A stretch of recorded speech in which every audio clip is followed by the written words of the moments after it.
E agora estaremos lendo do versículo 13 até o versículo 14, que nos diz assim a palavra do Senhor.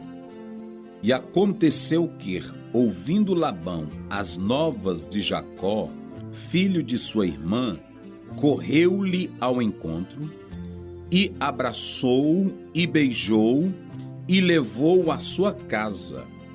E contou ele a Labão todas estas coisas.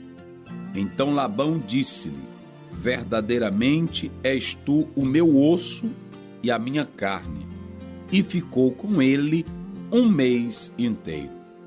Meus queridos irmãos, nós vamos falar sobre o encontro de Jacó com os seus parentes. A princípio, mencionamos o primeiro contato de Jacó com Raquel, mas agora vai se processar todo o encontro com a família da mãe de Jacó, que era Rebeca. Então Jacó vai ter contato com todos. Observem que, com as novas que Rebeca deu ao seu pai Labão, tudo agora foi marcado de grande alegria, de grande contentamento, pois Labão, irmão de Rebeca, neto de Naor, recepcionou bem a Jacó, por saber que ele era ossos dos seus ossos, ou melhor, membro de sua família.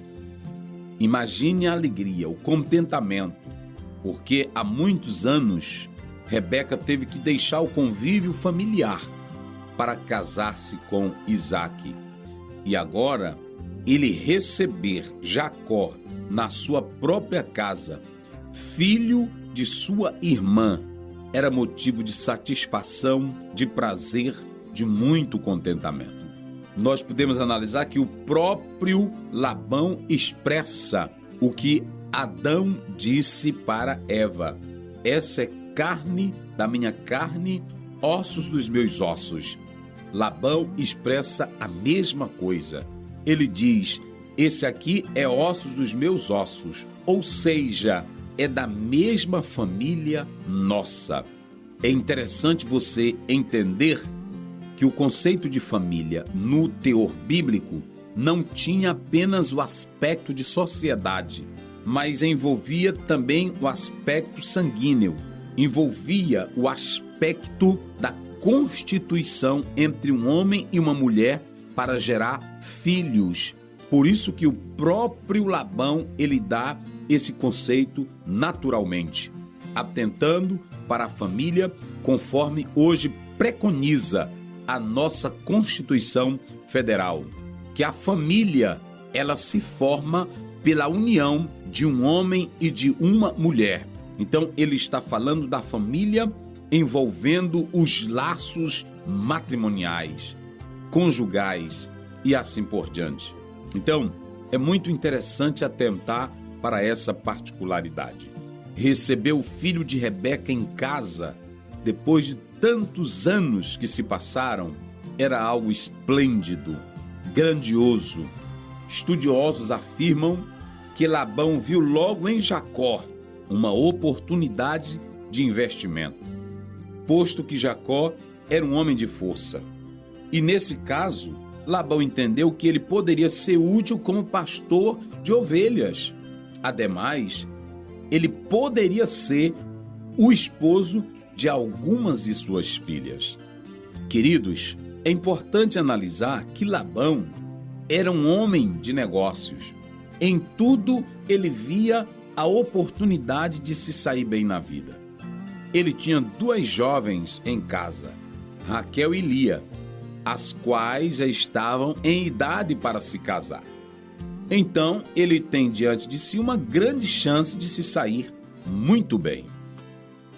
Vivendo com Labão, que segundo os estudiosos era o homem mais trapaceiro do Oriente, logo Jacó precisará aprender a lidar com esse homem, com a sua esperteza, com a sua sagacidade, com o seu lado oportunista. Mas é interessante que nós já falamos que Deus conduziu Jacó até Labão para que ele refletisse, para que ele visse em Labão o que era o próprio Jacó. Então, isso é interessante. Às vezes, nós queremos ensinar alguém, falar algo para alguém, e essa pessoa não quer nos ouvir. Mas haverá outras circunstâncias que vão trazer lições impactantes para a vida dessa pessoa, de modo que ela vai refletir e tirar lições preciosas para mudar de vez seu comportamento, sua vida e o seu caráter. Foi o que aconteceu com Jacó. Jacó vai pagar com a mesma moeda. Jacó vai colher o que ele plantou. Nós podemos analisar que esse Labão, ele era 10 vezes mais sagaz e esperto do que Jacó. Mas Jacó vai se sair bem. Jacó vai se sair bem não porque fosse agora um esperto, ou mais inteligente, ou mais sagaz do que Labão. Não. Ele vai se sair bem porque a sua viagem até ali, ele entregou tudo nas mãos de Deus.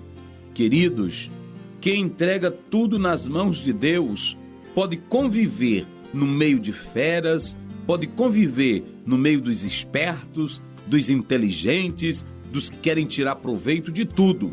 Mas quem vive na direção de Deus sempre sai ganhando. E os espertos, os interesseiros, os oportunistas vão fracassar diante daqueles que realmente têm o chamado de Deus e que entrega tudo nas mãos do Senhor. Nós podemos analisar que o próprio salmista, no Salmo 46, ele diz: aquietai-vos e sabei que eu sou Deus. Deus diz para cada um dos seus filhos: se aquietem, não fiquem ansiosos. Jesus disse: ah, pastor, mas fulano é muito inteligente, fulano é melhor nisso, ele é mais esperto nisso. Não importa, entregue nas mãos de Deus.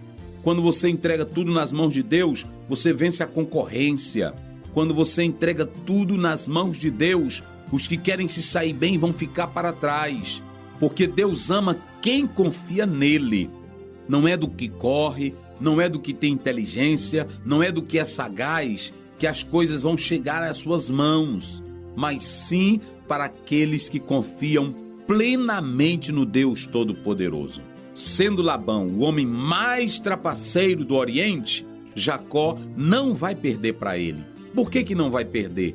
Porque Jacó entregou tudo nas mãos de Deus no momento em que Deus se revelou a ele, naquele sonho da escada que ele viu topando nos céus e na terra. Então, queridos, é isso que nós podemos entender. Também vale dizer que Jacó tinha boas intenções e desejos pelas coisas de Deus. Na verdade, Jacó era um homem bom.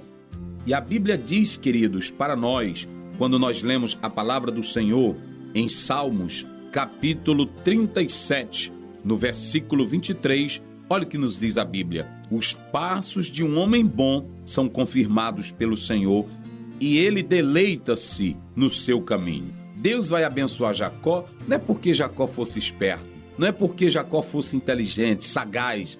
Deus vai abençoar Jacó porque Jacó tinha um bom coração, tinha boas intenções e entregou tudo nas mãos de Deus.